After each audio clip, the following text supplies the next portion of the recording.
Your jewelry has been worn by Ariana Grande, the Kardashians, Madison Beer, Cardi B, so many more. I was literally making jewelry from scratch and reselling it to people from 18. You started with $100 in your parents' basement and you've grown it to a multi-million dollar brand. I want to be able to sign my own check. I want to be able to live a life of financial freedom. Your jewelry can be found in every major department store, from TJ Maxx to Nordstrom to Bloomingdale's, Kohl's. I go on Instagram, it's like, what's going on? Madison Beer tagged you in a photo. My phone just starts blowing up. The whole website almost sold out. We made Forbes 30 under 30. To everyone who said we were gonna fail, to everybody who doubted us, to everyone who said you don't have money, you're not gonna make it, you're just immigrant kids, we made it. How do you break into big box retailers like Nordstrom and Bloomingdale's with zero industry experience? How do you get your jewelry on celebrities like Ariana Grande, Kim Kardashian, and Madison Beer? How do you turn $100 into a worldwide business that brings in millions of dollars per year? My guest today is Adina Eden Mizrahi, and she shares amazing insights on how she navigated building her business, Adina Eden, as an 18-year-old who just wanted to make $6,000 a year to cover her college tuition. In our conversation, Adina took us back to the beginning, how she felt like an outcast among her peers in school, how she was motivated by her parents to become an entrepreneur, and the story of how she learned how to craft custom jewelry from YouTube tutorials. She takes us into the moment when Madison Beer posted a photo with one of her pieces and the skyrocketing number of orders that followed. This part was insane, by the way. And Adina also tells us what it's like to be recognized on the Forbes 30 under 30 list, which is something that every young founder strives for. I'm Victor Braca, and Momentum is where I dive deep with exceptional leaders to uncover the key decisions, defining moments, and lessons that propelled them to success, and how those insights can inspire your journey forward. And let me tell you, if you're interested in learning how to turn a passion into a multi-generational business, how to navigate a complex industry as a first-time founder, or the journey from a side hustle to a powerful, truly worldwide, multi-million dollar brand, you're gonna love this episode. Let's get started.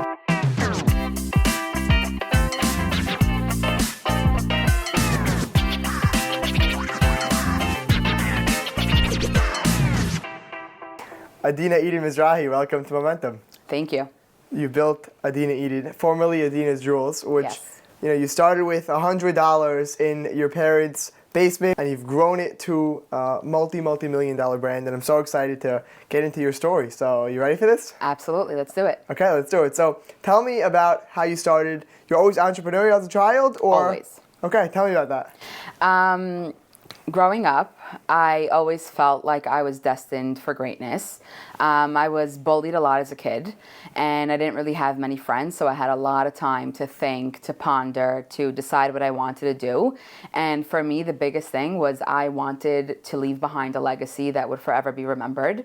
And I chose to name Adina Eden after me because it was also named after my grandmother, who I was named by, but because I wanted my name to be a household name and to be remembered.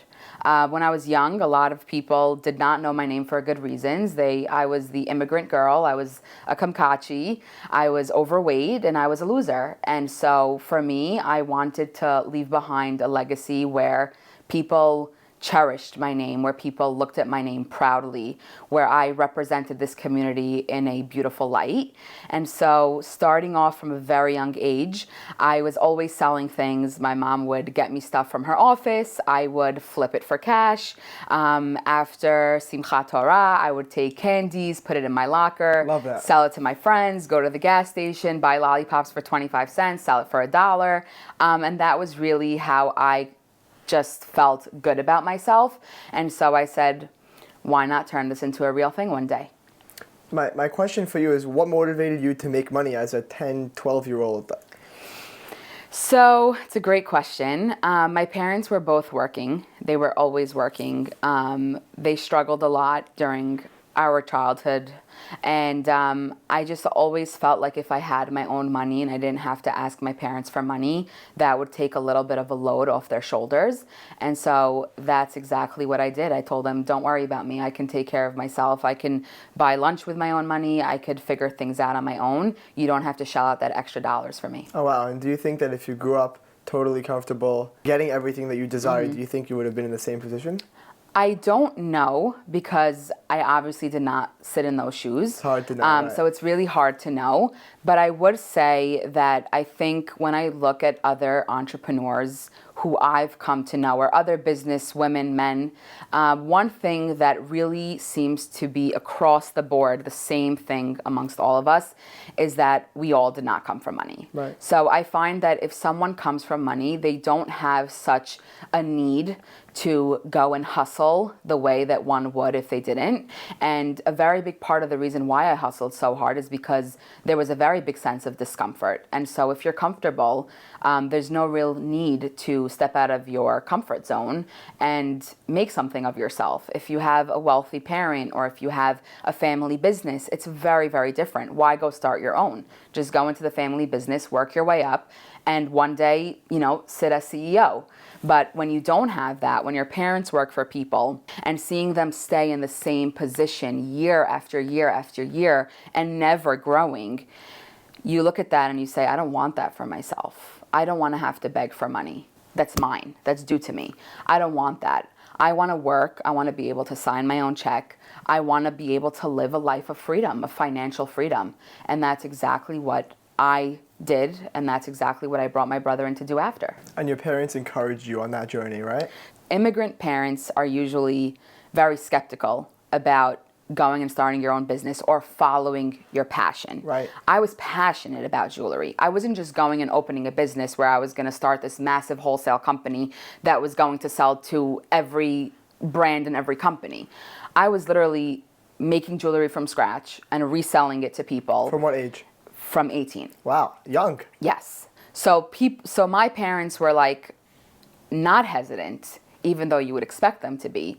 And I think the real reason why they weren't hesitant is because they both believed in me and knew that I was going to turn this into a real business. I did not think that. I thought this is going to be a side hustle. This is going to be a little thing. I'm in college. I'm the first one to have went to college in my family on both sides and to have graduated. Wow. For me, that was very important. And I wanted to set that standard for my siblings, for my cousins. And so to me, I just thought this is going to be something to help me pay for college because my parents couldn't afford to pay for CUNY. And it ended up turning into this massive business where my entire family is now involved. And that's something that I did not anticipate. They saw the future. My parents saw that in me, what I couldn't see in myself. And that's the beauty of having such amazing, incredible parents, is that they knew I was going to turn this into something big. That's great, and it turned into a family business, which I love. It sounds like you're very passionate about having employed your family members, Yes. cousins, aunts, uncles, whatever it might be, and that's something that's got to be very gratifying. It's super gratifying because as hard as it is sometimes to work alongside your siblings and cousins, it's amazing to see how one simple move, one step, one decision literally was the catalyst to all of this. And that's something that very few people can really say. And Adina Eden is a true family business. Love it. You Yeah. started the business with $100 when you were 18 years old, making your first pieces of jewelry, and soon later it turned into millions and millions of dollars per year in sales. I mean, you didn't have the grandiose vision from the beginning that No. this is what it would turn into. No. And so tell me about the scaling in the beginning. I mean, how did you go from selling door to door to selling now online and in retailers and all over the world? So it seems like it was an overnight thing, but it's not. Not at all. No. This is, first of all, Adina Eden has been around for 10 years. So I started this when I was 18. Today I'm 29. I started this in my bedroom and then in my parents' basement, set up a whole entire thing. I had just turned 18. My parents did not let me get my license until I was 18. That's like the immigrant mindset. Sure. And so I was going to college. I had my own car. I had my own free time. I was passionate about jewelry. My parents told me, we're going to pay for your first semester, and after that, you need to figure it out on your own. Really? Yes. Wow. And so I said, that's fine. I got it. I'll take care of it. I'll figure out how to make the money. And so I was babysitting and I was saving up money. And I said, I'm not going to take all the money that I have, but let me start with $100. Sure. I took $100. I went to 47th Street. We live in New York. It's the best district in the world. And I went there, started buying some stuff. I came home, watched YouTube videos on how to clasp jewelry, how to start a necklace, how to close a necklace, all of that. I bought the proper tools. I got everything I needed. And I remember coming back home on the train and saying to myself, am I really going to do this? Like, will anyone ever even buy a necklace from me? But I said in my head, like, if 2 people buy a necklace, I made my $100 back. If 3 people buy a necklace, I profited. And that's all I needed to know. That's great. I said, if just 3 people buy a necklace from me, I profited. And now I turned this business into a positive cash business. And so before I knew it, 3 people bought a necklace in the first hour of opening my Instagram. Wow. That's something that I never expected. So I literally remember it was August. I was going into my next semester. I was already planning on how am I going to pay for this. I remember it was like $1,500 I had to pay the first down payment. I didn't have a credit card. I didn't have a debit card. I didn't have a bank account. I told my mom, put it on your card and I'll pay you back in cash. I promise you I'm good for my word. And she's like, you got it. And like my parents always knew, if I said I'm going to pay you, I'm going to pay you. Sure. And to this day, any vendor, anyone that I speak to, if I tell you I'm good for the money, I'm good for the money. If I don't have it in my pocket today, I'll have it in my pocket tomorrow. And I know I'll get it. And so that's also a sense of confidence that you have to have in business. Did you always have that? Always. Always. So even when I was a nobody, even when I was a loser, even when I was the fat girl, I always had my confidence. And that was something that nobody could take away from me. That's great. That was in business. That was in the way that I looked, in the way that I felt, in everything. And so I opened up my Instagram. At the time, most Instagrams were just sunset photos and bloggers. And I said, why not monetize it? Why not turn it into a business? And I think I was one of the first few people who made an Instagram for a business page. Instagram didn't even have that feature. It was a personal account. I put my phone number in the bio. There was no DMs. There was no instant messaging. There was none of that. This was like the first few years of Instagram, 2015. It had just come out. Just came out. And basically, people started texting me. I started taking the jewelry to their house. I started showing them my pieces, telling them, what would you want? What do you want me to make? I can do whatever you want. I have the beads. I have the pearls. I have the chains. I can make anything you want. One thing grew into another, into another. My brother was just finishing high school, and I told him, I really think we should take this business online. Online was just starting to really become like the World Wide Web. It was becoming huge. Like people were really shopping online. It wasn't just going online to watch YouTube or stuff like that. It was really becoming a shopping experience, buying online. No matter what you were buying, you could literally buy anything online. Wow. And I said, why not buy jewelry online? And so what started off literally in my parents' basement and stayed in my parents' basement for the first 2 years of our online business turned into the Adina Eden that you know today. So I want to just sum up what you said. You learned on YouTube how to make, and you made your first couple orders, or your first many orders, probably hundreds, were made to order. You custom, made to order. So you measured people and you made something tailored to them? Yes. Wow. So every necklace was a different size, had different beads. It was like every necklace was really unique unless you wanted the same thing. Is that what set you apart in the beginning? I think so.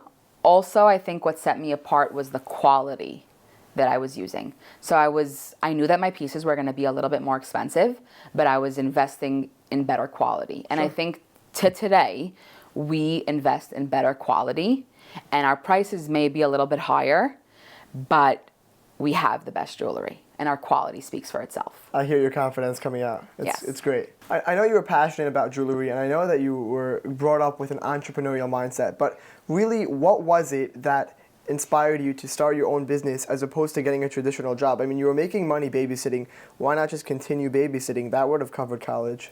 So my first job that I ever had, like a real job, was in the summer. I was 15 years old, and I was promised $1,000 cash at the end of the summer. Sure. It was a play group for 2-year-olds, and basically I just had to take care of them, watch them, put them to sleep during the day, feed them, basically be a counselor for 2-year-olds. And I loved it. But what I didn't love is having to wake up super, super early, having to find a ride every single day to that job, which was far. It was nowhere near deal. Finding a ride back, and then also having to deal with a boss, because I had my own ideas, and I felt like I think this might be better than what you're telling me to do, but I was afraid to voice my opinion and say what I thought. And from then I realized that I wasn't meant to be a follower. I was really meant to be a leader. And from when I was a child, I always strayed away from the rules. I was a good student, I was a good kid, but I always looked at things and I felt like I found the flaws in many of the ways that we did things and felt like things could be done in a much better way. And so after seeing my parents struggle for many years, my mom was a working woman from before I was even born. At the time, that wasn't really a thing. Women didn't work. It was very, very novel. She did it because she had to. I think I was one of the first few homes that I grew up in where there was a dual income home. Today, it's much more common, but 30 years ago, that was not the case. Interesting. And I just felt like I didn't want to have to work for people. I saw my parents really struggle. Everything was for them. They worked for people and their whole lives were dedicated to these people. So we really had to, a lot of times, fend for ourselves. My parents were not around. And being the eldest, a lot of the responsibility fell on me. And I think that's why today I am who I am, because I learned to be a parent from such a young age. But I just felt so bad for my parents, like because they were immigrants, because they weren't fluent in the language, or because they had an accent that set them apart from their colleagues and from everybody else. And they were just stepped on for not being American, you know? And I said, that's not going to be me. I'm going to start my own business, and shame on me if I'm going to hire people who are just American.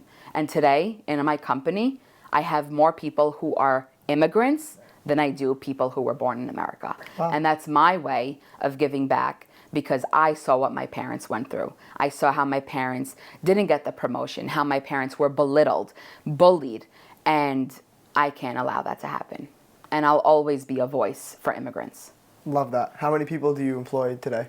I won't give the specific number, but we've had many people come and go throughout the years, and we have a pretty nice sized team. It's great. And Yeah. and you started the company solo. You were running it solo until you brought on your brother. Yes. You were running it solo for over a year. What went into the decision to bring on your brother Meyer, and how did the business start to grow when you guys came in as a duo? So I felt at a certain point like I needed the help and like the business mind.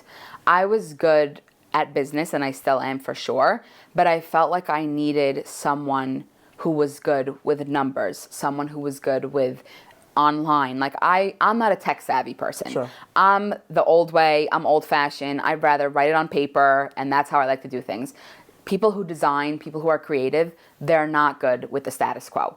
I needed someone who was going to be able to sit behind a desk from 9 to 5 or from 9 to 6, 9 to 7, which he does, and basically see, like, what's the cost of goods? What's the profit? Are we making money? Like, I wasn't really able to tell you what I was profiting because everything was just a mishmash, you know? Right. So I felt like I needed some stability. I needed to know what was really going in, what was my profit.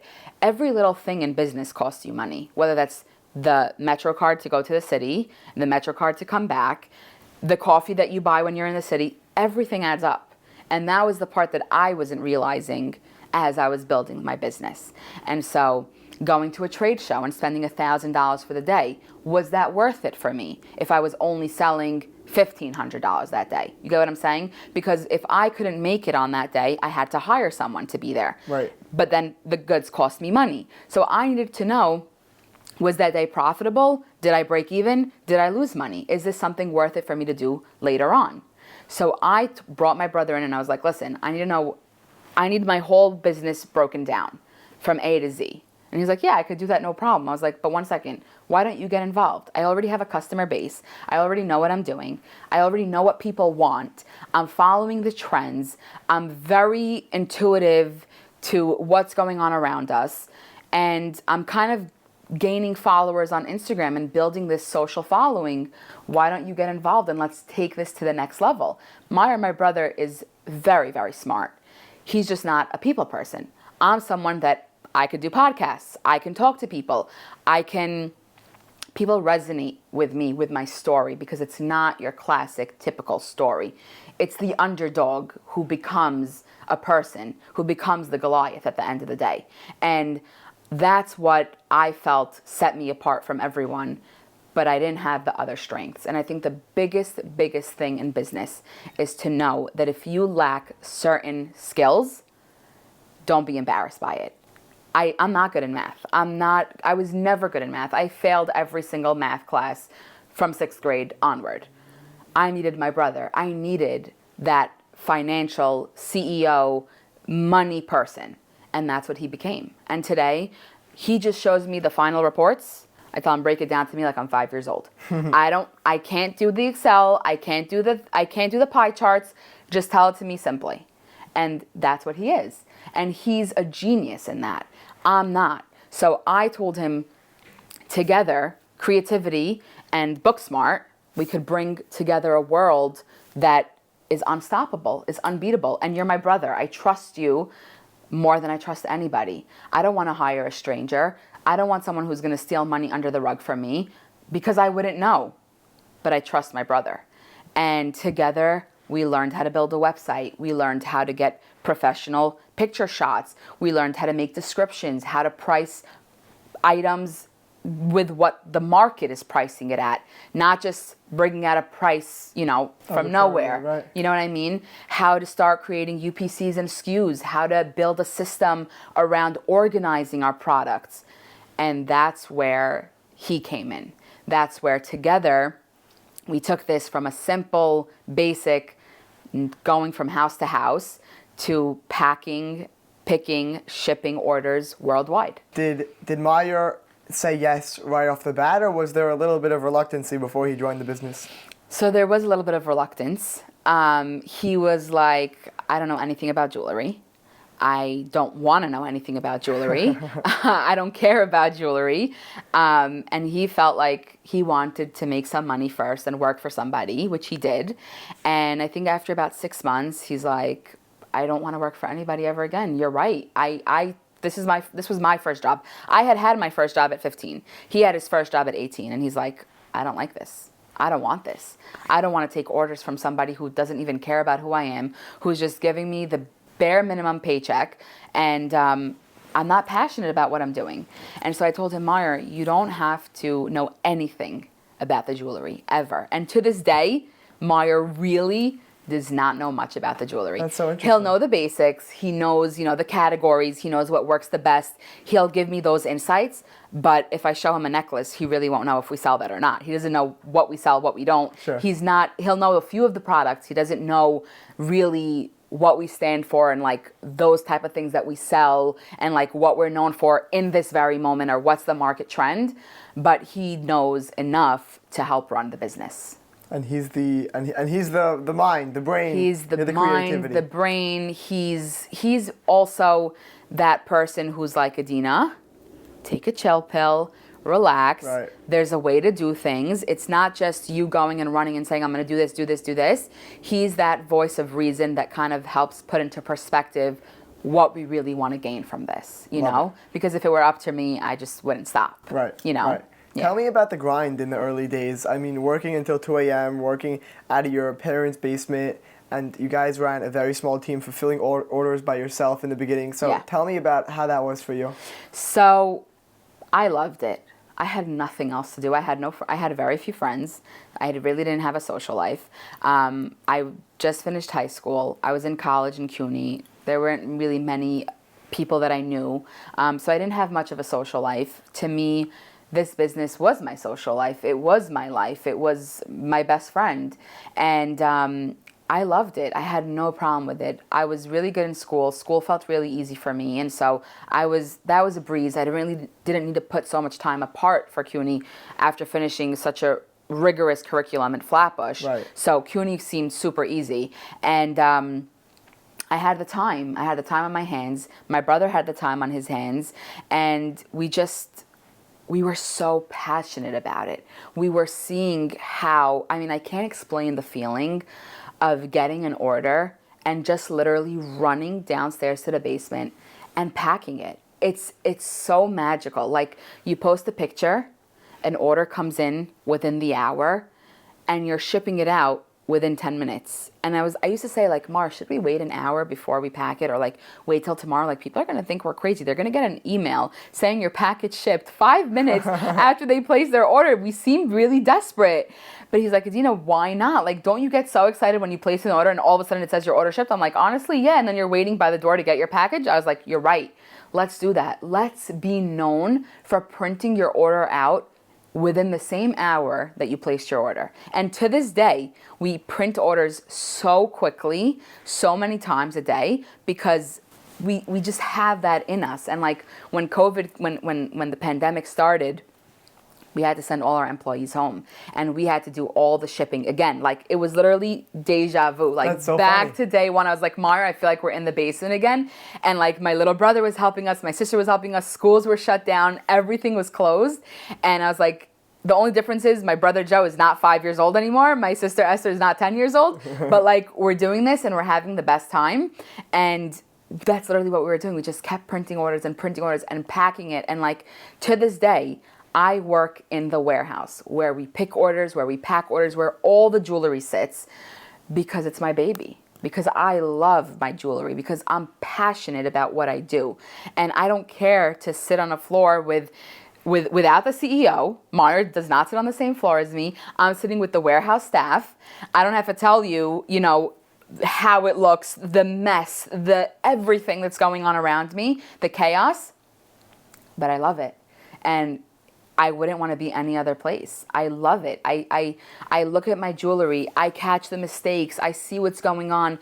I'm there every single day. And when you love what you do, it's not a chore. And no matter how far your office is, which it's not a chore. And even though I gave birth 8 weeks ago, I'm still working full time every single day. After a week of giving birth, I was back. I was pregnant with twins. From the first day that I found that I was pregnant, I was working. That's because you wanted to, not because your boss was calling you back into the office. Correct. And Meyer was so stunned by that, because he's like, are you sure? You're carrying twins. You're doing IVF. Are you sure that that's okay? And I was like, I love what I do. This is what makes me happy. It's taking my mind off of the worry.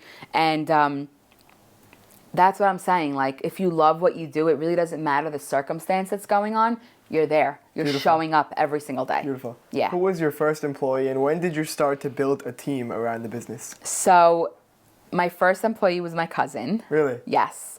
He was also in college. So we lived on Quinton and 23rd. Brooklyn College was literally right there. It was on Bedford and Avenue H. So it was really close. He would go to college. He would come, pack orders. We would print the orders, pick the orders, and set them up on the table for him the night before. And then he would come and pack it all and wait for FedEx, UPS, DHL, USPS to come and pick up. And that was basically it. But that was like almost a year after we had already started. And at some points it became too much. Like, we couldn't physically pack the orders ourselves. It was way too much. So Great problem to have. yes, it was a great problem to have. So Meyer and I would do as many as we could until 1, 2 in the morning. Then we would pick the rest up. We would have maybe 2, 3, 8-foot tables set up, and he would come and pack the rest. Wow. And then we would do it again. We'd get home from school, do the same thing, and we just kept doing it. And we hoped that it would never end, and it didn't. Did you ever find it difficult to delegate or to relinquish control? I mean, at this point, you have somebody else who's not you or your brother controlling the customer experience. How did that feel to you? So it was very, very hard at first. And it took Meyer and I a very long time to relinquish that control. We were definitely micromanaging. Our employees hated us, but it was really very hard to let go of that control, because we were the ones doing everything from day one. It was like birthing a child and now taking care of that child, raising that child, and then letting that child leave the home. It's very scary. I love the analogy. It's yeah, so true. it's like very scary. And it's like, that's why parents are so worried when they marry off their children, because it's like, who are you giving them off to, And so we would do we would tell our employees, okay, we're going to give you control, but if you need help, we're here, and we really were always just an office away. And so it did take us some time, and it did take us a lot of trial and error, and many employees basically threatening to quit if we weren't going to stop micromanaging. And I think that's what really showed Meyer and I, like, there comes a point where you have to trust your employees. And if you know that you hired the right people, then you can trust them. Right. And that's another very big thing in business. And we made the mistake of hiring too many people too fast to the point where we couldn't trust them, where we knew we couldn't trust those people, but we needed those extra hands. We didn't have the time to vet and to check who they are. And so that's what also made things very sticky and messy. But when you operate on a much smaller team with much more capable people, I don't have to go into the office every day, and I know that things are getting done. Right. So I have a great warehouse manager, I have a great customer service team, and I know that they're getting the job done.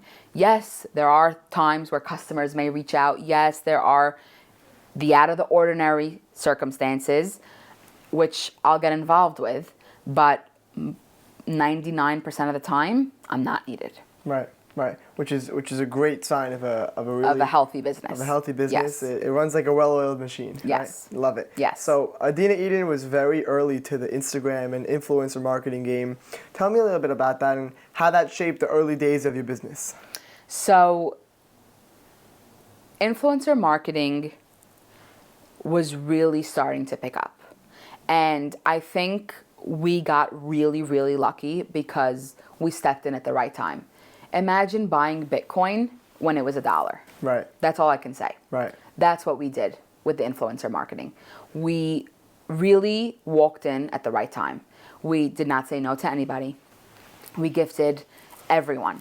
We were just very, very open-minded about everything. And I think that's what set us apart as a brand, because there are many brands today who won't work with certain people who have a certain amount of followers. If you have less than 100,000 followers, we're not working with you. If you have less than X amount of followers, we're not working with you. If you have X amount of followers, over a million followers, we'll give you X, Y, and Z. If it's less than that, we're giving you a different product. Very rigid rules. Very rigid rules. And we didn't want that. Meyer and I said, there are no rules. People reach out, give them jewelry. And at the time, for me, I was telling Meyer, like, this jewelry costs us a lot of money, and I don't feel comfortable just going and giving it all for free.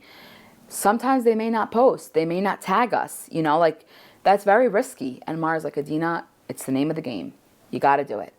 And it was hard for me because I was like, no one gives me anything for free. Why should I give it to them for free? It's not fair. And I kind of started getting used to it when I saw the impact that it was having, when I saw how one person can post a picture of your necklace, tag Adina's Jewels, and the followers you got, the orders that came in, the new customer base. It was crazy. It was something that it doesn't exist anymore today. It really does not. It was so amazing to see. And as it started to trickle and just keep going and going and going, it was amazing. And I told Meyer, I think this is the point where there's no going back. We are forever going to be this brand. We made it, and we will continue to make it. That's it. We made it, and it was crazy. Yeah. Love it. And on that note of influencer marketing, your jewelry has been worn by people like Ariana Grande, the Kardashians, Madison Beer, Cardi B, so many more. Were any of those placements a turning point for you guys? Absolutely. Tell me.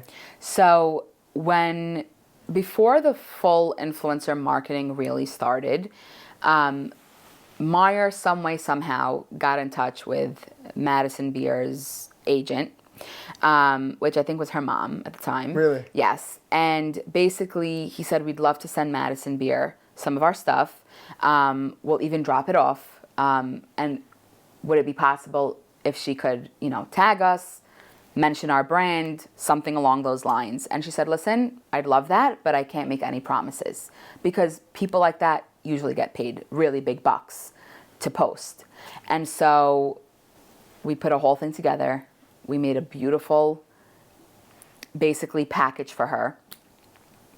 One Saturday night, I'm home doing nothing as per usual because I didn't have friends. And my phone just starts blowing up. I was like, what's going on? I go on Instagram and Madison Beer tagged you in a photo. And if I tell you, what happened overnight was something out of a movie. It was insane. The followers, the people who were coming, the website crashed. The amount of sales that were coming in. I remember calling my brother. I'm like, where are you? Come home right now. I'm like, do you see what's going on? He's like, yeah, I see. I'm on the way home right now. We need to discuss.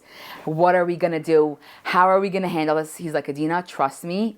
We've been waiting for this moment. I've been waiting for this moment. I've been preparing us. I was like, are you serious? He's like, yes, I got us. Don't worry. Wow. And it was our name necklace. It was a personalized piece, and basically it was all cut to order. And I was very afraid of the cut to order because it's just sticky, it's messy, it's wait for someone else to make this piece, and it was not normal. And just, I think the whole website almost sold out. Like, wow. we were in shock. That was when I said, Meyer, we need to start getting goods at a better price. I can no longer make pieces by hand. That's over. You were still making pieces by hand? At that point, wow. Some pieces were still being made by hand. I was like, this is over. Wow. I can't do this anymore. We need to start getting manufactured goods. We need to find factories. We got to get goods at a great price. No middleman. It's time for us to start traveling. And so I was 19, maybe 20. Mara was 18. You guys were young. And my parents were like, you're not going nowhere. One of us has to come with you. Sure. And I mean, what Jewish girl is going to travel by herself, right. With her brother? Like, right. It's unheard of. And so my mom said, I'll come with you guys. It was a weekend. I think it was Friday to Sunday. She came with us. We started going to look for vendors. There was a show in Miami. There was a show in the JA in New York. And we started to find vendors. And we started to really understand that there's a whole entire world out there of jewelry. Like, we were just so focused on New York, on, the Diamond District. Street. Yeah, like, there was a whole, and like, for me, as like a Jewish girl, grew up in like a bubble, I was like, this is crazy. And like, I was starting to come out of this bubble in college, but like, not to this extent. Wow. And that's when I saw there's like a whole world out there. That's so eye-opening. Yeah, and that's what really changed the game for us. We said, let's go direct to the source. We could start buying those MOQs. We can fulfill those MOQs. We could bring in that quantity, no problem. And that's what we started doing. And we started building and building and building. And every day, every single day, we were uploading new products. People said, what's new? Here's what's new. There's Really? New products coming in every single day. You guys to were this working day. nonstop? Non-stop. I don't know how I made it through college. I don't know how I just don't know how I was still doing this. And all of this, my brother and I did not take a dollar, not a dollar out of the business. It all went back into the business? Yes. Wow. We didn't take a penny out. We were living at home. We really didn't have expense. Our friends were traveling the world, studying abroad, and we were just hustling. Day in, day out. I remember looking at my brother and saying, we're like soldiers. And he said, that's exactly what we are. We are soldiers. We're just so focused on one thing right now, and that's to get our family out of this rut and eventually one day give our parents financial freedom and build something for ourselves far bigger than we ever could have imagined. And like I said, I started this business literally just because I needed $3,000 every 6 months to pay for college. That was it. And to think that something like that turned into what it is today was God's plan, I guess. Unbelievable. Yeah. Guys, I'm really excited about our sponsor for this episode. I think personally it's an absolute game changer and incredible resource for our community. It's called Pitch Place, and it's designed to give young entrepreneurs in the Sephardic community the opportunity to pitch a business plan, access capital, and receive mentorship to launch and grow their businesses. Imagine having the opportunity to secure funding for your startup from successful business owners and leaders within your community, people who you trust and who genuinely want to see you succeed. That's the vision behind Pitch Place, a platform designed to provide young entrepreneurs with the capital and mentorship needed to turn their ideas into thriving businesses. Whether you're launching a startup or growing an existing business, Pitch Place gives you direct access to a group of investors who are looking for the next big idea, offering not just funding, but real partnership, guidance, and connections to help you succeed. Apply today for a chance to unleash your inner entrepreneur. Visit pitch-place.com. Again, that's pitch-place.com. So your jewelry can be found in every major department store, from TJ Maxx to Revolve to Nordstrom to Bloomingdale's, Kohl's. I mean, the list goes on. How did you guys break into retail? So it's a crazy story, very, very unexpected, something we definitely were not ready for or prepared for. On our website, as we were building our website and as we were perfecting our website, we kind of saw that a lot of websites have like a wholesale part where you could reach out if you want to buy wholesale. Sure. And so we said, you know what, let's just do it. Might as well, no big deal. If someone reaches out, they reach out. One day, I was on the email of the wholesale. So again, you have to understand, we had tons of different emails, wholesale at Adina's Jewels, info at Adina's Jewels, help at Adina's Jewels, and I was on all of it. I was the customer service. I was everything at first. Everything. Really? Yes. You took on so many identities. We took every identity, every response was with a different bio, a name in the bio, hi, my name is Sarah, how can I help you? That's crazy. You have to play the game. Fake it till you make it, I love that. So I get it's 7:00 at night, and I see an email. A wholesale submission comes in from Nordstrom. And basically, this Nordstrom jewelry buyer found us on Instagram, and she said, I love your jewelry. I'd love to reach out. I'd love to set up a meeting and see what we can do. They came to you? Yes. Wow. Yes. That's rare. So we didn't know that wholesale is a whole game, and that there's brokers and there's agents to help you, get into these accounts. We were just minding our own business. I remember we had just that year signed the lease on our office. So we, up until this point, 2 years, we're working in the basement.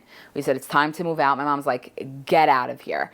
The boxes, the bags, everything, poly mailers, everything was coming to my parents' home. FedEx, UPS, DHL, every single day, parked outside our house, multiple times a day, doing pickups, massive bags. We said, we're either going to get reported from the block or my parents are throwing us out. It's time to go. So we got a beautiful office on Avenue M. We were like, we don't know if we're going to be able to pay this. This is real expense. What are we going to do? It was really scary. So we had just basically started in this office space. We get this email. I call my brother. He's like, I don't believe you. I'm like, I swear. He's like, you think it's fake? I'm like, I don't know. It seems legit. Let's answer back. Let's see the story. She answers back. We set up a meeting in the city. We rent out an office space. Who are we? We're not going to have a showroom in the city. And these people are thinking we're this massive company, really, run by huge, big time CEOs. And then I pull up, and she's like, "Wait, you're Adina?" I was like, "Yeah." And she's like, I don't know if I should be happy or scared. I don't know if that's a good thing or a bad thing. And I was like, I don't know. I think it's a good thing. She's like, no, I think it's a really good thing. And I'm explaining to her, and I'm explaining to her, I do the business with my brother, and Mara was scared to be in the meeting. He's like, I don't know. I feel like I shouldn't be there. And literally, it was such an amazing meeting. She selected 50 styles, and she said, I'll get back to you on how we should place the order and what we're going to do now. She's asking me all these questions. Are you EDI efficient? Are you this? Are you that? And I'm like, I don't know anything. I'll get back to you. I have no idea what you're talking about. I never heard of these acronyms. I don't know what you're saying. And I remember writing everything down for my brother. And little does she know, my brother Meyer is in another room in the same building. And he's like, Adina, don't worry, we'll take care of it. That night, we're Googling, what's EDI? What's this? What's that? Just to understand, what does it mean? And we told her, we'll get back to you. We'll get everything in order. And that's when my brother's like, we need a warehouse manager. We need someone who has experience. We can no longer hire someone and us train them and let them gain the experience by us. We need someone who knows what they're doing. And that was our first real big time hire. It was that's a big salary. That's a big paycheck, and we're still not getting anything, basically. That's a scary thing to sign up. So now at this point, you're paying rent, you're hiring a big time guy. Nordstrom didn't even fully place their order yet. It's all in the works. This could all fall apart. What happens if influencer marketing dies tomorrow? What happens if Instagram goes out tomorrow? You know, where does that leave us? Right. And that's when we started to understand it's time to build a brand. Adina Eden needs to be something that people come back to. We need customers that are going to stay with us for life. We need customers that are going to grow with us. So we started to really take the brand really seriously. And that's when we said, okay, Adina's becoming the face. This is how we're going to do things. We need someone to help us with marketing. We need someone to help us with Instagram. We need to really build a team. And we need to relinquish control. And we need to understand the name of the game. How do you play this game? It's a very, very scary, dirty, tricky game. How do you do it? By being Jewish, small community, tight-knit community. How do you open yourself up to this world, this very scary, cruel world, and still be in Brooklyn, still, you know, be this community girl, and stay true to yourself, true to your values, true to your modesty. Tough. Very tough. And that's when things really started to shift. And I was like, I realized I need to know who I am, and I got to stay that. And it's hard. It's really, really hard, because when you open yourself up to this world of influencers and money and power and fame, you can get lost in it very easily. And I know people who have gotten lost in it. And I remember having to always say, Friday is Shabbat. I come back home. I'm with my family. Like, there's certain things you stick by. And like, that's where, you know, like, that's home base. That's home base. And it was crazy. And Nordstrom placed their order, and they sold out in less than 2 days. Really? Yes. Wow. Fully. The entire collection was gone. And with that, Adina Eden broke into retail. Basically. Wow. Then the wholesale submissions skyrocketed. Wow. So you Yes. guys had your direct-to-consumer online. You had your retail locations. Did you have any brick-and-mortar locations yet? No. At the time, we did not really have any brick and mortar. And how did you get into that? So, like I said, when I first started off by doing pieces by hand, I was very much with the community. And I do have to say thank you to the community, because if it wasn't for the community, I wouldn't have gotten more involved. And this community is such an amazing community, because they do stand by you. And if it weren't for them, we wouldn't be where we are today. It's true. And so I always said I felt like I wanted to give back to this community. In a way, by doing that, is like a lot of the people in the community do prefer to shop in store, especially with the mom and pops. And so I felt like, let's have a store here. You know, let's have something small, a little concession, just to kind of keep those community customers happy. And so that's what we did. We kind of rented in like a hair salon, and then eventually we had a small little store on East 5th, and now we have our store on East 4th. We opened up a store in Soho. We had a store in Dumbo. But listen, at the end of the day, there's nothing ever like online. It's true. And yeah, there was a point after the pandemic where people did want to shop in a store. And so you had to be really smart and know, like, now's the time. Get your foot in the door, do a brick and mortar, sign a lease for 2-3 years, and get out, you know? And so you have to know when to get in and when to get out. That's really a very big thing in business that the books are not going to teach you, the professors are not going to teach you, the textbooks are not going to teach you. That's experience. That's a gut feeling, and you have to trust yourself. If you doubt yourself, if you have to ask somebody, what do you think? I'm not sure. You've already failed. My brother and I looked at each other and we said, we need to get a store. And when it was time to leave, we looked at each other and we said, it's time to go. Straight up. You guys knew. We knew. You knew. You know. Right. You know it. You feel it deep inside. You say, let's wait another month. Let's see what happens. Let's wait another month.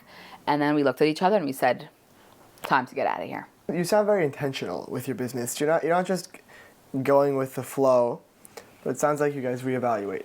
Yeah, right? Like, okay, we have a store. Take a step back. Like you said, you like to have a bird's eye view. Mm-hmm. Let's reevaluate. Where are we now? And like, did you guys have 5-year plans, 10-year plans? No, No? no. No. We didn't have a business plan. We didn't have any It was plan. bootstrapped.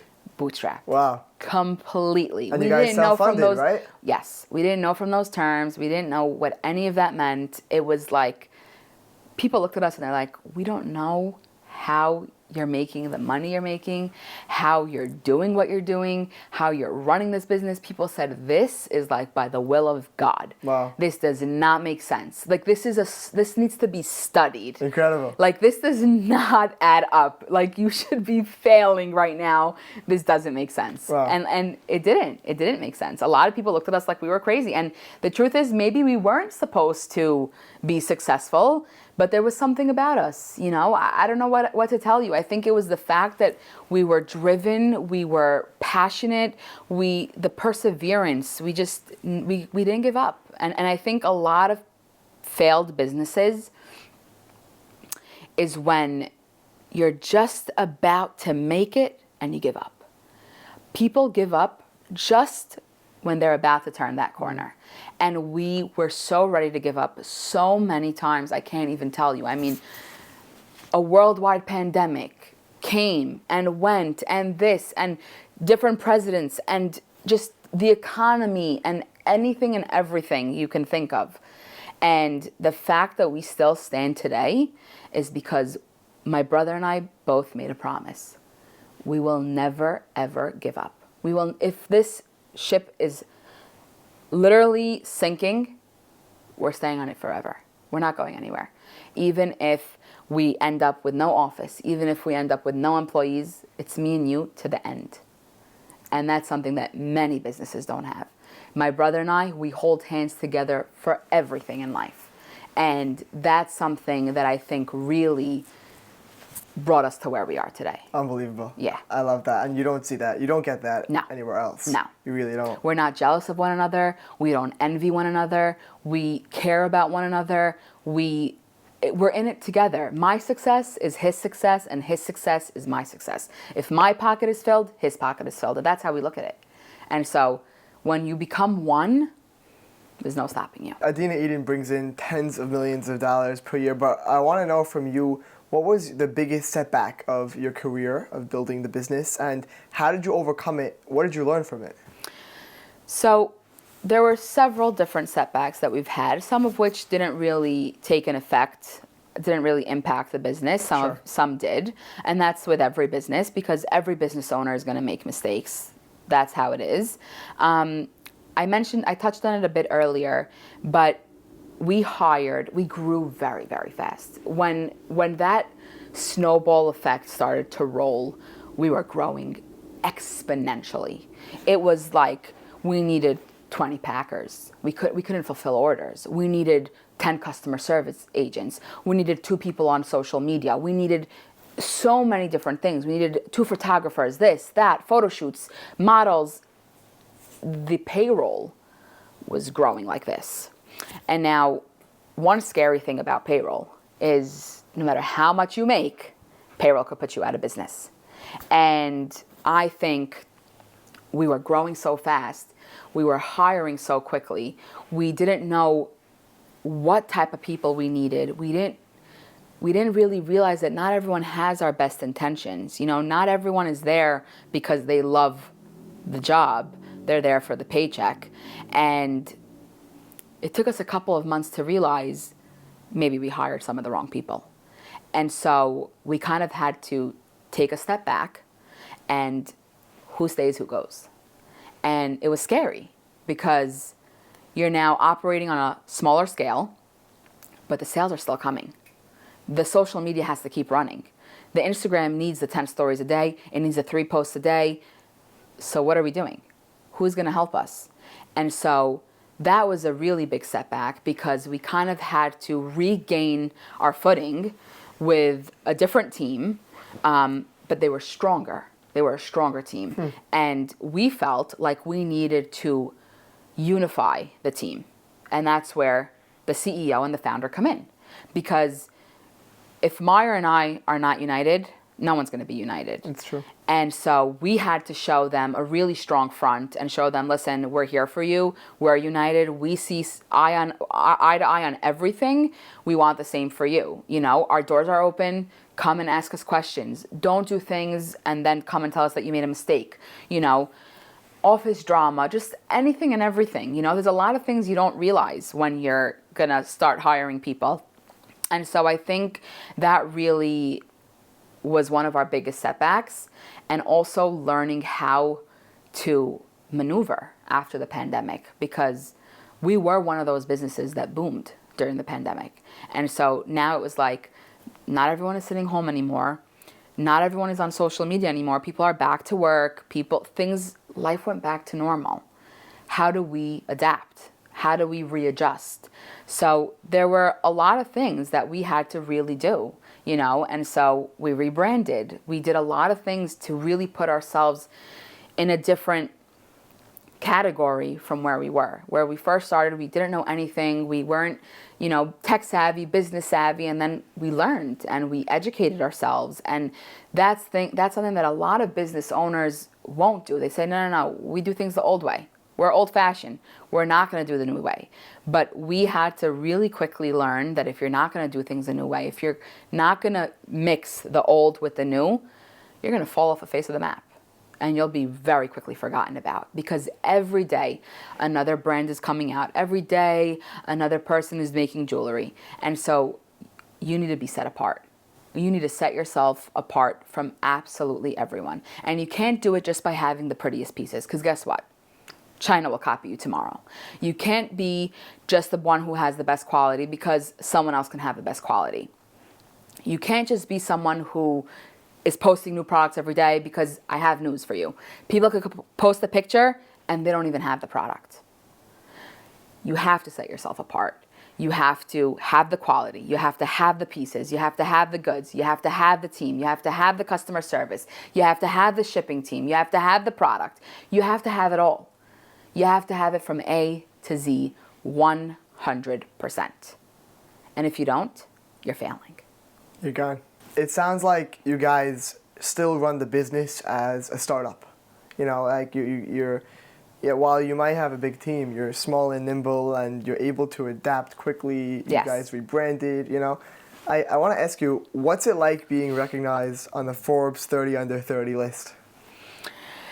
I mean, it's crazy. I never thought it for a million years. Honestly, I never knew what Forbes 30 under 30 was until about a year prior to being listed. Really? Yes. I remember, it was Kylie Jenner. She posted that she made Forbes 30 under 30. I didn't know what that was. I Googled it. I came up to Meyer's office. I showed it to him like this.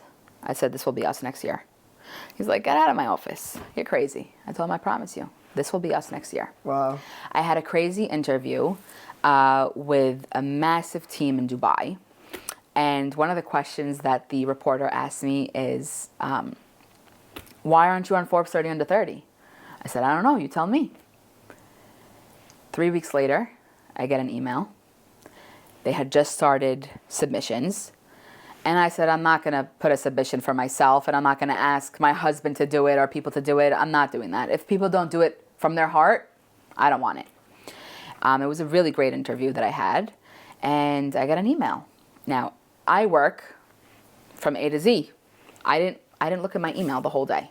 I only deal with the urgent stuff, like primary.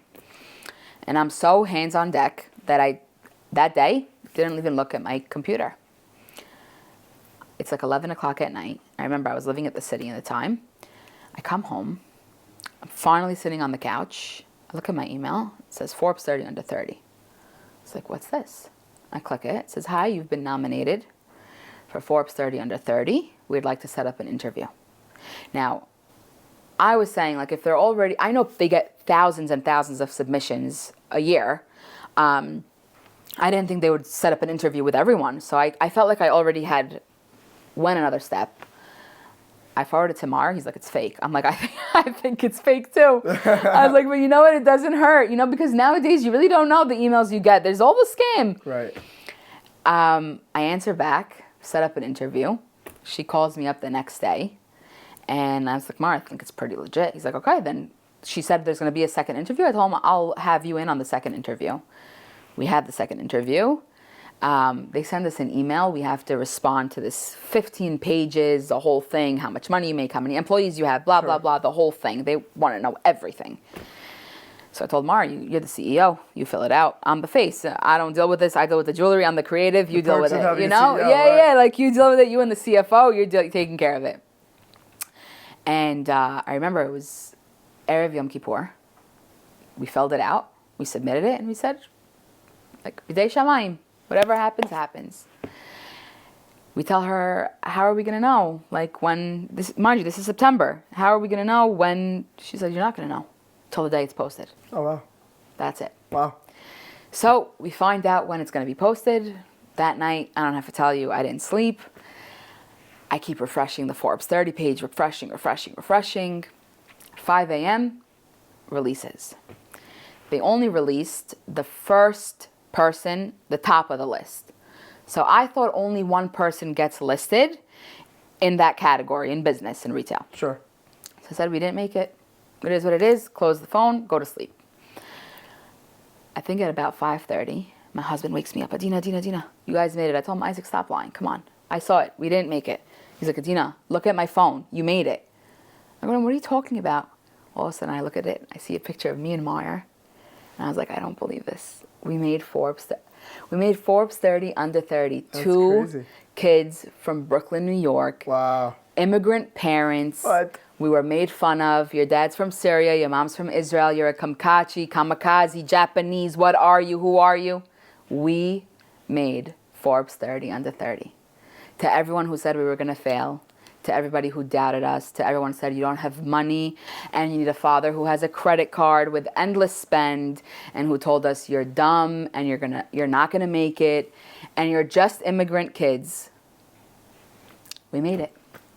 And I have news for you. Power is not always with the money that you have. It's with the reputation that you build. And the reputation and the respect that my brother and I have built over these 10 years, from 18 years old, has opened up doors for us that not any amount of money in the world could. And that's something that very, very few people will ever understand. Love that. Yeah. Love that. What a gratifying feeling. Also, Yes. what a way to realize Yes. what you've accomplished. Aside from Forbes, you've also been recognized on the Young Jewish Professionals 35 under 35 list, Yes. the Brooklyn College 30 under 30 list. You've been featured by the New York Times, New York Magazine, CNN Business, and so many more. What advice do you have to young people who are entrepreneurial, who have that entrepreneurial spirit, who look at somebody like you who started a business when you were so young and you've grew it to what it is today, and maybe they feel intimidated or they feel like they're different, like they're not as good as you? What do you say to them? I wasn't as good then as I am now. I had no experience. It's important to know that. I knew nothing. And I think it's so important to just start. Bootstrap. If you're going to perfect it and you're going to build a whole plan and you're going to do this and do this and do this, you're never going to start. It's just a procrastination. And one thing I realize is when you're afraid to embark on a new journey, you're going to find a million reasons why not to start. And so that's why I said, you know what, the first step was opening the Instagram. I didn't have the jewelry. I didn't even go to the city yet, but I opened the Instagram. I said, let me get the handle. Let me have that Adina's Jewels handle. I don't know where I'll be tomorrow. I'm going to forget. Someone else might get the name. Let me get the handle. And that's how it starts. It's from the small things. I can't go back today and build. I can't tell you that I went back and built this whole plan because it would be a lie. I didn't build this. I didn't know where I was going to get to. And I think that's the beauty of where we are today. You could start any day. You could finish school tomorrow and you can start with whatever it is, whether you like to paint, whether you want to sell clothing, whether you like hair accessories, whatever it is. If it's a business, it's a service, if you want to sell something, if you're good at something, just start. It's so easy to procrastinate. It's so easy to procrastinate. It's so easy to say, I'll do it tomorrow, I'll do it tomorrow. No. Stop, put your phone down, and do it today. You don't need your friend's support. You don't need your family's support. You just need yourself. If you believe in yourself, if you're confident in yourself, you don't need anybody else. You also don't need a logo, a business plan. I didn't have a logo. We didn't have a logo until we started the website. Right. You don't need a website either, by the way. Okay? I did not have a logo. We literally made the logo on the fly. It's like it doesn't matter. Just start. If your product is good enough, if your service is good enough, it sells for itself. And if you're honest and if people love you, you'll be fine. You have nothing to worry about. Whether you want to keep it in the community or you want to take it out, just start. Don't let anything hold you back. That's my favorite piece of advice that I've learned from the podcast. Mm-hmm. Way back from the first episode. This is episode, I think this is like the 27th one I'm filming or whatever it might be. Mm-hmm. And every single guest from every level of success has echoed that in some capacity. Just start. You're not going to be ready. And I can tell how much you learned on the job. You didn't know what to do when Nordstrom emailed you. No, we did not. Yes. Yeah. I remember us calling people and asking them, like, what do we do? Or going on Google, going on YouTube. I mean, the truth is today you could just go on TikTok and you could type something in and they could teach you. You could do ChatGPT. Like, we didn't have ChatGPT. Every caption, everything that we wrote, we did it by ourselves. Like, you know what I'm saying? Like, you don't know today how lucky we are. Everything is just at our fingertips, you know? Like, if you just set your mind to it, you're really unstoppable. Love it. Yeah. Aside from not starting and from hesitating and procrastinating, what's the thing that most young people get wrong when starting a business?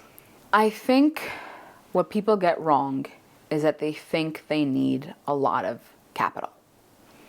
So, like I said, we started with nothing. $100 is really not money. Underdog to, yeah. You know, I mean, people think that they really need a lot of money, and that's not the case. Unless you're selling refrigerators and you need to fill up a whole showroom, I don't really think you need a lot of money. And I think that's the part that people get wrong, is you don't have to go and hire someone for $10,000 to help you make a logo. You don't. Not until you're established. I won't tell you that Meyer and I haven't done that. We did. But not when you're first starting out. Only when you can afford it. When you can afford it. Is when you need it, right? Yeah, and this actually goes to the best thing that Meyer taught me, and I love my brother for this. I love him for many things, but for this especially. When we first got our office space, I told Meyer I want us to have the nicest desks. And he told me, no, Adina. Today, we cannot even afford the 8-foot tables from Staples, but we're going to get them. When we build this business, we'll have a gorgeous oak wood table that costs $10,000. Not today. And I have news for you. We just got those tables a few years ago. Not $10,000, but a beautiful table. Right. Because we didn't have the heart to spend $10,000 on a table. No matter how much money we made, no matter how successful we became, we sat at an Amazon $128 desk with a $200 chair, because you do need a comfortable chair. I will tell you that. You do. You do need that. But let me tell you, you don't need to be a CEO sitting in a $10 million office. A real CEO starts off on the ground level. And so you don't need a lot of money to start a business. Start off small, grow, stay within your capacity. And the best thing is, when you start with your own money, it's only on you. And it's only gonna stay with you. Because if you take money from your parents, if you take money from somebody else, people will say it wasn't your money. It wasn't you who did it, it was them. When it's your money, my $100 that I babysat, I'll never forget those kids that I babysat, that I got that $100 for. No one could ever take that away from me. That's my story. That's great. People could take my story, they could flip it, make it their own. I've heard a lot of people taking my story, making it their own. My story is what made me who I am today. And you need to take that and ride with it, because your story is your brand, it's your face, it's your headshot. And nobody could take that away from you. So you really don't need a lot of money. Take the bare minimum and start and build as you go. You don't have to be on level 10 before you even reach level 1. Start off small. What would you say to an entrepreneurial young woman who is worried about balancing parenthood and professionalism? So we live in a day and age where you can hire help. And that's something that I am not going to deny to the end of my days. I have a nurse. I have a woman who helps clean my home. Do I do everything in between? Absolutely. Am I there for my kids 24/7? Absolutely. Do they come before business? Do they come before any meeting, before any interview, any podcast? Yes. My family comes before anything and everything. However, I also need to stay true to who I am. I'm not going to lose what I've built and who I am because I became a mother. I think that's a mistake that many women make. And one day, their kids get married, they leave their home, and now they're sitting in a house, in this big house, and they're like, who am I? What do I do? I don't know who I am without my children. But I have a whole life that I built before I had my children. And they're going to have their own beautiful life. And I'm not going to be involved in every aspect of their life. And so I have to have my own life. And so that is why I have my help. I have my job. I'm working from home until my kids are older. And until I can bring them with me to work, which I can't wait to do. They have a set area for them. That's great. And that's the beauty of being your own boss. Because my parents couldn't take me with them to work when they had to work. My mom had to leave me home after 6 weeks because that's maternity leave. So I don't have to do that. I have the luxury of staying home for as long as I want with my kids. But I would love to go back to work when the time is right because I want to, not because I have to. So you don't have to confuse the two. They can work in harmony without any issue. Don't be afraid to have a business and to be a mother. Great advice. Also, women, we're capable of everything. I mean, women run the world. I'm sorry to say it. So No comment. No comment. So in my opinion, we can do it all. And yes, it may be hard. It may be tiresome. Those first few years of a child's life can be hard when running a business. But it's worth it. It's validating. And I don't know any woman who has ever said, I can't do it. We all can do it. If you want to do it, you can do it. And so don't be afraid and don't let it steer you away from doing your own thing because you can hire help. And if you can't, you can make it work. If you love what you do, and that's what I say, if you love what you do, you will not sleep at night. I can't even tell you how many years of sleepless nights. To this day, I don't sleep like a normal person at 10 p.m. because all I'm thinking about is my business and the next idea and the next thing we can do and what's the next thing that I want to say and what's my next piece of advice and what's something that I've learned today that I want to share with people tomorrow, you know? And so when you're an entrepreneur, your life changes. When you're a mother, your life changes. And together, I think it's the best combination. Unstoppable. Yeah. You're known to say yes to every charity that asks. My question is, why do you value giving back so much? I learned from a very young age, and I'll say thank you to Flatbush for this. You won't get if you don't give. And that's not really the only reason why I give, but I have a very big heart. I've been blessed to have a very big heart. And I think given what I went through in my life, I have a very strong sensitivity towards other people. Very few people were sensitive towards me. And I learned to see people and understand why they do the things that they do. So I knew a lot of times that the girl that was being mean to me in school would go home and was not getting love from her parents. That's why she was taking it out on me. So I learned to pity her, to feel bad for her, to care for her, even though she was putting me through hell. And I learned that throughout life. And that's why, as a boss, my employees come to me and tell me anything and everything about their life because they feel like they can trust me, along with my friends, family, etc. And strangers on Instagram, believe it or not, reach out to me all the time and tell me things about their life and feel comfortable enough to share with me. Really? Yes.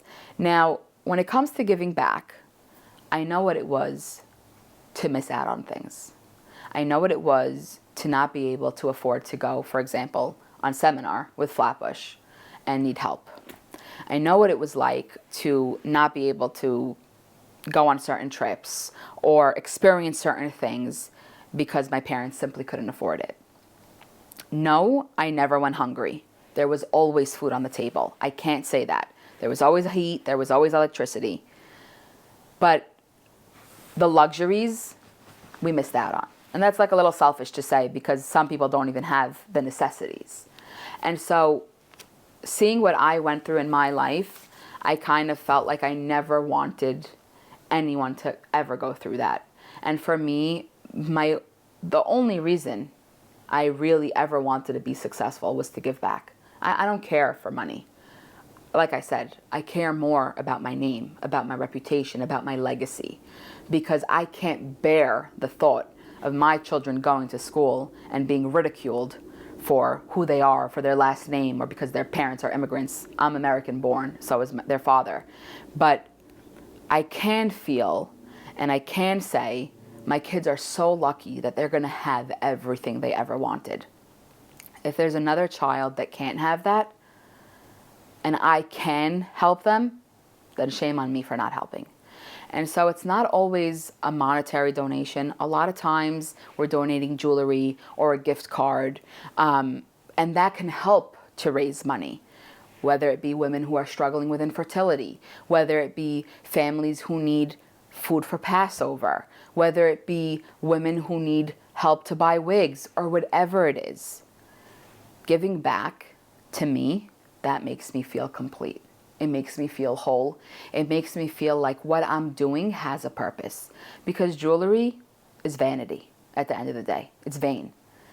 But giving back, that's something you cannot explain.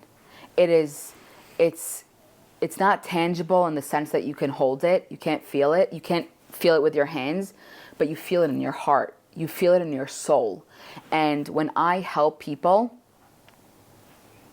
I feel like there's a reason that I'm here on this earth.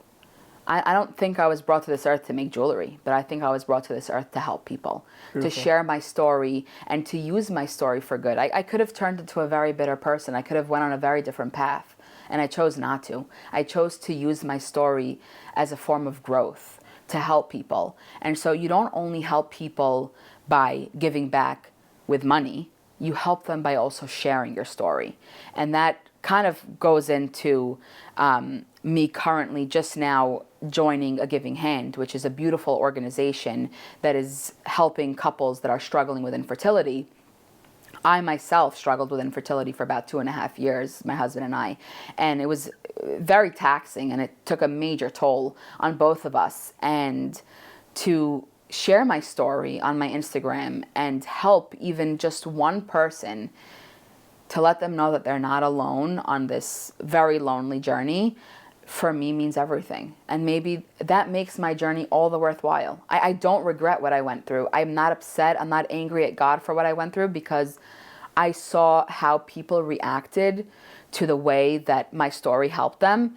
And I said, I guess God let me go through that because I have a voice and because people look up to me.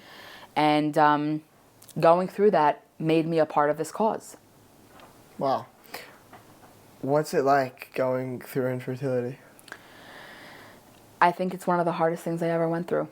And I've been through a lot of things in my life, but infertility was the hardest. It's a struggle that you can't really explain. It's an uncertainty that's very taxing on a person. It's sleepless nights. It's worrying beyond end. It's phone calls. It's doctor's appointments. It's ultrasounds, medication, injections. It's basically giving your body to science, having no control over yourself. Oh. That's basically what it is. And it's not knowing if you're ever going to be a parent. If the child that you're ever going to have, if you will be your child.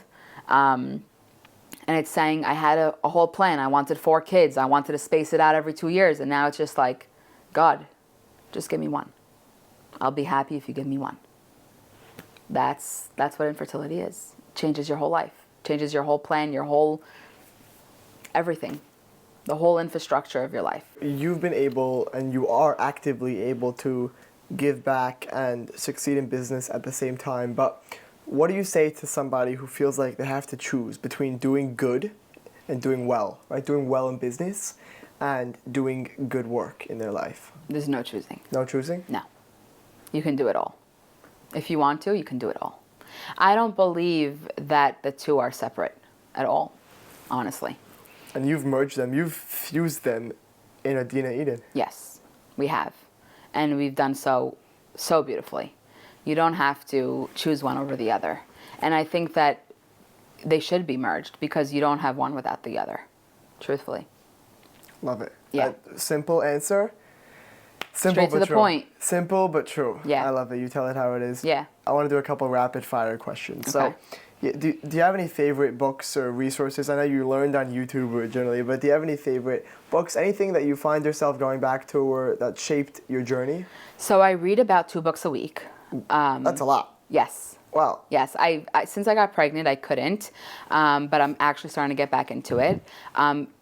Knowledge is power, Wow. right? Education is very important. When do you read on Shabbat usually, or I every night? have audibles. I listen Sure. while I work. That's great. And then I read a book on Shabbat. That's great. Yes. So my favorite, I have many, many books that really stand out to me, but if I'd have to name a few, Ride of a Lifetime by Bob Iger, Disney CEO. Nice. Excellent book.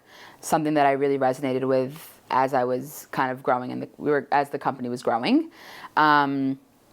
Finding Me by Viola Davis. She's a great actress. Crazy coming of age story.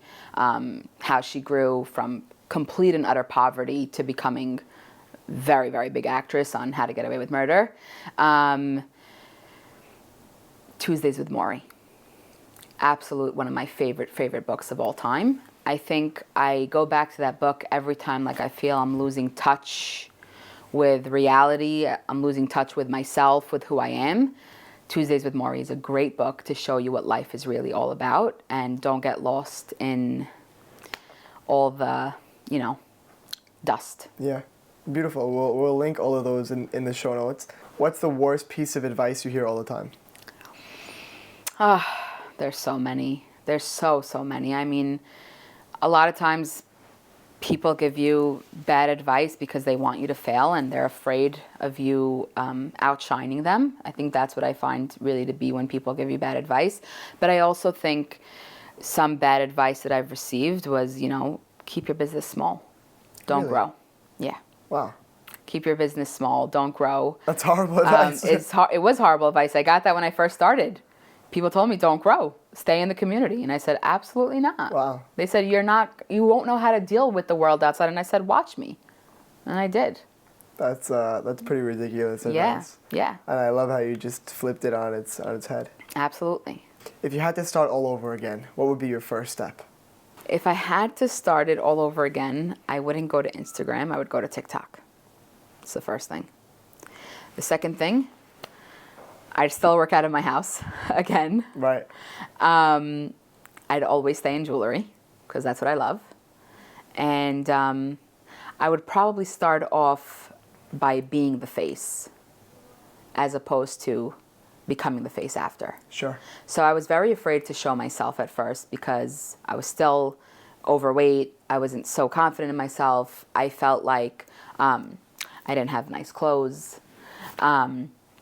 I don't think that really matters to people. I think people want the authenticity. They want to see the real you. I think it's true. And I think if I were to start all over again, I'd start exactly where I am. Beautiful. Yeah. Beautiful. Yeah. Should people follow their passion? Look, you got to make money. You have to survive. Not every girl needs to make money because in this community, the idea is you could get married and your husband can provide for you, but I'm against that because I think that a lot of homes today do need dual income to survive. Expense is crazy. I mean, the economy is scary and you don't know where you could be tomorrow. And I think that if you have a skill, if you're passionate about something, go for it. Because even if you don't monetize it today, there's always an opportunity to monetize it. And if you don't need the money today, you may need it tomorrow. And if you're already honed in on your skills and you've already mastered what you're doing and you love it, there's always a way to monetize it. Love it. So I think you should follow your passion for sure. Okay, great advice. What would you pinpoint as your momentum moment, the moment where everything started to turn around, that tipping point for you? When Madison Beer posted and tagged us. That was the turning point. No other way to say it. From there, it just Just exploded. Yes. Wow. That was the turning point, because the minute she posted, the followers came in. Everyone wanted to be wearing our jewelry. There's not a person who didn't want to be wearing our jewelry, and that's how we made it, is that everyone wanted Adina's jewels. Everybody wanted that. It was like Christmas, Hanukkah. They were telling their parents, that's what I want. Don't give me anything else. That's what I want. Grandparents were reaching out to us. Hi, how can I purchase on your website? My granddaughter said that this is the only thing she wants. Wow. You know, influencers were reaching out. I want the necklace that Madison Beer posted. What a feeling. Literally saying that. Agents, momagers, stylists. Hi, how can we get this on Miley Cyrus? Hi, how can we get this on Billie Eilish? Hi, how can we get this on Khloe Kardashian?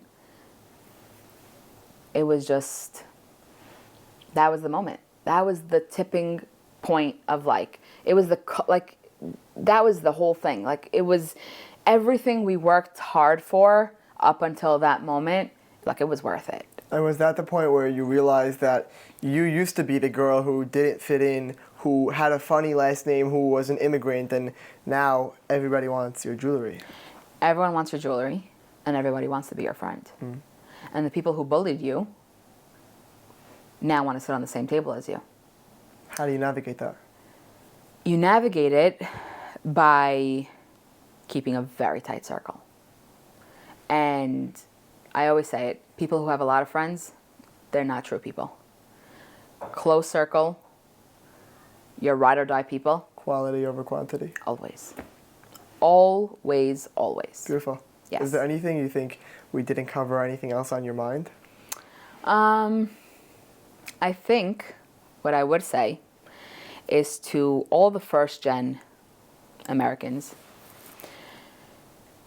really, it does not matter that your parents may not speak the same language, that there may be a language barrier, that you may not have the same amount of money as your friends, you may not have the same house as your friends. Don't ever let that discourage you from following your passion, from doing what you love, and from being who you are. For so long, I was very embarrassed by who I was. And that led me to miss out so many opportunities. And I think if I would have taken those opportunities, many more doors would have been open for me. So don't be embarrassed by who you are. Don't be embarrassed by where you come from. Because a lot of the times, nobody knows what they're doing. So pretend like you know until you know what you know. Love it. And then you'll be fine. Beautiful. Adina Eden Mizrahi, thank you so much for coming. Thank you. Thank you for having me. This was a lot of fun, and I look forward to seeing what you have in store for us in the future. Thank you. That brings us to the end of another insightful episode of Momentum, this time with the inspiring Adina Eden Mizrahi. Thank you so much for watching until the end, and I hope you enjoyed hearing about Adina's journey as much as I did. I just want to share a couple of my top takeaways from this conversation. First, the power of starting small and staying resourceful. Adina's story is a testament to the fact that you don't need vast resources to begin building something significant. All she started with was $100 and an eagerness to learn new skills. And look where that got her. Second, the strength found in family and partnership. The evolution of Adina Eden was significantly shaped by the partnership Adina formed with her brother Meyer. In the cutthroat world of business, Adina says she loves how, no matter what, her and her brother will always trust each other and stand side by side, which I just think is so admirable. And third, early adversities and setbacks shape who you are as a person. Getting bullied as a kid in elementary school encouraged Adina to create a positive legacy and build something she would be proud of. These early experiences motivated Adina to prove her bullies wrong and make a name for herself when everybody told her she couldn't. I think the lesson to take from that and from this entire episode is to be intentional about turning your setbacks into opportunities. We see this time and time again with Adina's story, and it very clearly propelled her to where she is today. Thank you again to Adina for sharing your story with us. Guys, you can check out Adina online on the web on any social media platform. Her website is adinaeden.com. You can find her at Adina Eden on Instagram. It's Adina Eden is her personal Instagram account. Again, thank you to Adina for coming on the show. Guys, be sure to check out my conversation with Lori Casson, the founder of LK Jewels. Lori, just like Adina, started her jewelry company as a teenager. It's going door to door, selling pieces, and she currently serves thousands and thousands of customers across her 3 brick and mortar locations. To listen to that episode, you can search Momentum Lori Casson anywhere, Google, YouTube, Spotify, Apple Podcasts, or click the link in the show notes. Again, that's Momentum with Lori Casson. With that said, guys, thank you so much for listening until the end of this episode. If you enjoyed, please leave a like, leave a comment, rate the show 5 stars wherever you're listening, and I'll see you next time.